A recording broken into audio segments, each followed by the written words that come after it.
Chapter 10 of the Money Moon. This recording is in the public domain. The Money Moon, a Romance, by Jeffery Farnol. Chapter 10 How Bellew and Adam entered into a solemn league and covenant. "Look at the moon to night, Uncle Porges." "I see it." "It's awful big and round, isn't it?" "Yes, it's very big, and very round." "And rather yellow, isn't it?" "Very yellow." "Just like a great, big, golden sovereign, isn't it?" "Very much like a sovereign, my Porges." "Well, do you know, I was wondering if there was any chance that it was a money moon?" They were leaning out at the lattice, Small Porges and Big Porges. Anthea and Miss Priscilla were busied upon household matters wholly feminine, wherefore Small Porges had drawn Bellew to the window, and there they leaned, the small body enfolded by Bellew's long arm, and the two faces turned up to the silvery splendor of the moon. But now, Anthea came up behind them, and, not noticing the position of Bellew's arm as she leaned on the other side of Small Porges, it befell that her hand touched, and, for a moment, rested upon Bellew's hand, hidden as it was in the shadow. And this, probably, began it.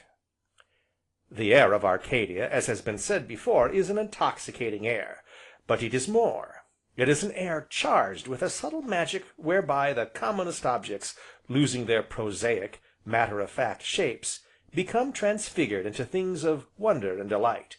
Little things that pass as mere ordinary commonplaces, things insignificant, and wholly beneath notice in the everyday world, become fraught with such infinite meaning, and may hold such sublime, such undreamed of possibilities, here in Arcadia. Thus, when it is recorded that Anthea's hand accidentally touched, and rested upon Bellew's, the significance of it will become at once apparent. "And pray," said Anthea, laying that same hand in the most natural manner in the world, upon the Small Porges's curls, "pray, what might you two be discussing so very solemnly?" "The moon," answered Small Porges. "I was wondering if it was a money moon, and Uncle Porges hasn't said if it is yet." "Why no, old chap," answered Bellew, "I'm afraid not." "And pray," said Anthea again, "what might a money moon be?" "Well," explained Small Porges, "when the moon's just so, then you go out, and find a fortune, you know.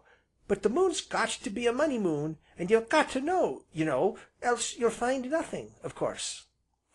"Ah, Georgy dear!"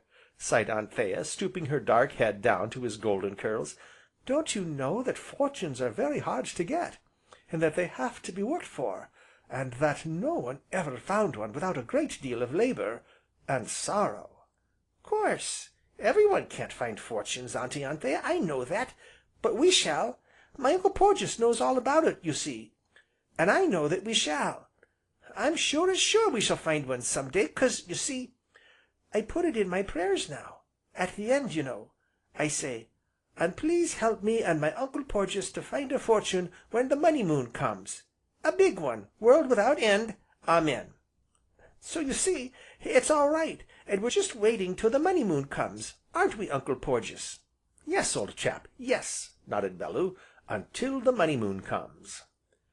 And so there fell a silence between them, yet a silence that held a wondrous charm of its own, a silence that lasted so long that the coppery curls drooped lower, and lower upon Bellew's arm, until Anthea, sighing, rose, and in a very tender voice bade Small Porges say good night, the which he did, forthwith, slumberous of voice, and sleepy eyed, and so, with his hand in Anthea's, went drowsily up to bed.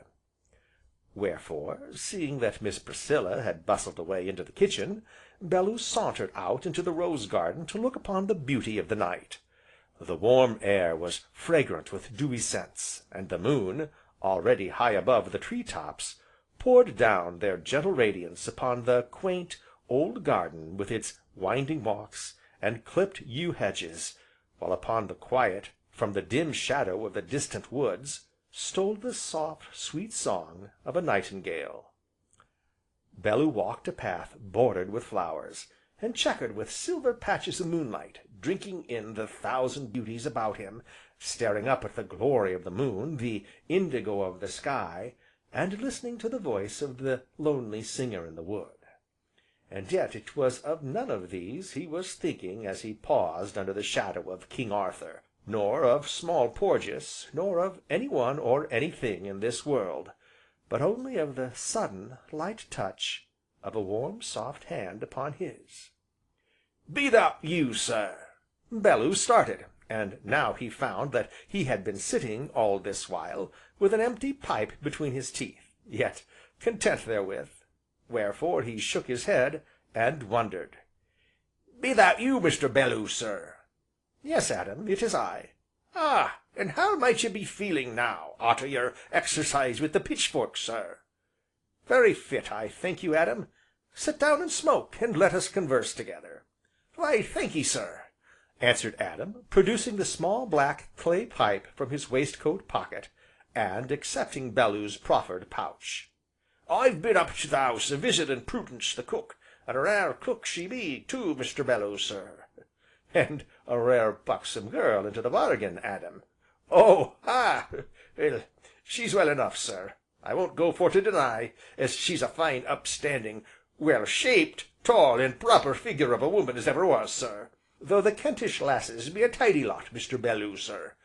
But Lord! when you come to think of her gift of Yorkshire puddin', likewise jam rollers and seed cakes, which, though mentioned last, ain't by no manner of means least, when you come to think of her brew o' ale, and cider, and ginger wine, why then, I'm took, sir, I'm took altogether, and the old Adam inside of me works hisself into such a state that if another chap, specially that there Job Jagway, gets looking her way, and too often, why it's got to get took out o' him, or took out o' me in good hard knocks, Mr. Bellew, sir." "And when are you going to get married, Adam?" "Well, sir, we was thinking that if Miss Anthea has a good season, this year, we'd get it over and done with some time in October, sir, but it's all accordin'." "Accordin' to what?" "To the 'ops, sir, the HOPS, 'ops, sir. They're comin' on fine, scrumptious they be. If they don't take the blight, sir, they'll be the finest 'ops this side o' Maidstone, but then, if they do take the blight, why then, my 'opes is blighted, likewise, sir. BLITED, blighted, Mr. Bellew, sir." Which said, Adam laughed once, nodded his head several times, and relapsed into puffing silence. "Mr. Cassilis was over to day, Adam," said Bellew, after a while pursuing a train of thought. "Ah, sir, I seen him, he also seen me. He told me as Job Jagway was up and about again, likewise Job Jagway will be over 'ere to morrow, along wi' the rest of 'em, for the sale, sir." "Ah, yes, the sale," said Bellew, thoughtfully. "To think o' that there Job Jagway a comin' over here to buy Miss Anthea's furnitur', do set the old Adam a workin' inside o' me to that amazin' extent as I can't sit still, Mr. Bellew, sir. And if that there Job crosses my path to morrer, well, let him. Look out, that's all." Saying which, Adam doubled up a huge, knotted fist, and shook it at an imaginary Job. "Adam," said Bellew in the same thoughtful tone, "I wonder if you would do something for me?" "Anything you ax me, sir, so long as you don't want me to—" "I want you to buy some of that furniture for me." "What?" exclaimed Adam, and vented his great laugh again. "Well, if that ain't a good 'un, sir, why that's just what I'm a going to do. You see, I ain't what you might call a rich cove, nor yet a millionaire, but I've got a bit put by, and I drawed out £10 yesterday. Thinks I, 'ere's to save Miss Anthea's old sideboard, or the mirror as she's so fond of, or if not, why then a cheer or so. They ain't a going to get it all, not while I've got £1 or 2, I says to myself." "Adam," said Bellew, turning suddenly, "that sentiment does you credit, that sentiment makes me proud to have knocked you into a ditch. Shake hands, Adam." And there, beneath the great apple tree, while the moon looked on, they very solemnly shook hands. "And now, Adam," pursued Bellew, "I want you to put back your £10, keep it for Prudence, because I happen to have rather more than we shall want. See here." And, with the words, Bellew took out a leathern wallet, and from this wallet, money and bank notes.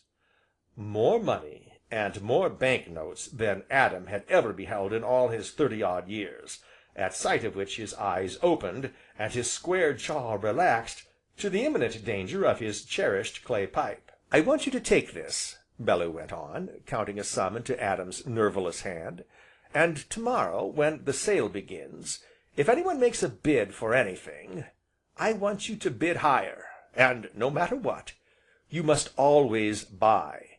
Always, you understand." "But sir, that there old drawing room cabinet wi' the carvings?" "Buy it." "And the silver candlesticks, and the 4-post bedstead, and the—" "Buy 'em, Adam, buy everything. If we haven't enough money, there's plenty more where this came from, only buy, you understand?" "Oh, yes sir, I understand. How much have you give me?" "Why, here's 45, 50, 60 Lord!" "Put it away, Adam, forget all about it till to morrow, and not a word, mind." £100!" gasped Adam. "Lord! Oh, I won't speak of it, trust me, Mr. Bellew, sir, but to think of me a walking about with £100 in my pocket, Lord!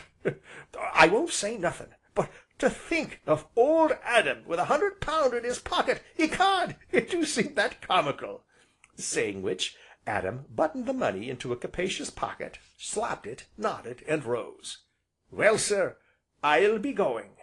There be Miss Anthea in the garden yonder, and if she was to see me now, there's no saying but I should be took a laughin' to think o' this 'ere £100. "Miss Anthea, where?" "Coming through the rose garden, she be off to see old Mother Dibbin. They call Mother Dibbin a witch, and now, as she's down wi' the rheumatics, there ain't nobody to look arter her, 'cept Miss Anthea. She'd ha' starved afore now if it 'adn't been for Miss Anthea, but Lord love your eyes and limbs, Mr. Bellew, sir, Miss Anthea don't care if she's a witch, or 50 witches, not she. So, good night, Mr. Bellew, sir, and mum's the word." Saying which, Adam slapped his pocket again, nodded, winked, and went upon his way. Chapter 10